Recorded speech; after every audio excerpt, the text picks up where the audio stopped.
جو بندہ ماہ رمضان کی رات میں نماز پڑھتا ہے، اللہ عز و جل اس کے ہر سجدے کے بدلے میں اس کے لیے 1500 نیکیاں لکھتا ہے، اور اس کے لیے جنت میں سرخ یاقوت کا گھر بناتا ہے ہر سجدے پر۔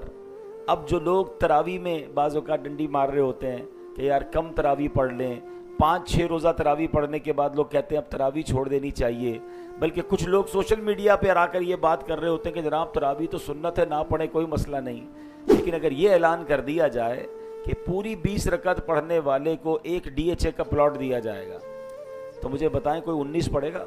اچھا پھر لوگ شاید یہ بھی کہیں کہ حضرت رمضان کے بعد بھی کوئی اسکیم ہے تو اس کے بعد بھی ہم پڑھنے کے لیے تیار ہیں۔ 20 رکعت کی بات نہیں ہو رہی، ہر سجدے پر میرے آقا فرما رہے ہیں، ہر سجدے پر جنت میں سرخ یاقوت کا محل دیا جائے گا۔ 20 رکعت میں 40 سجدے ہوتے ہیں۔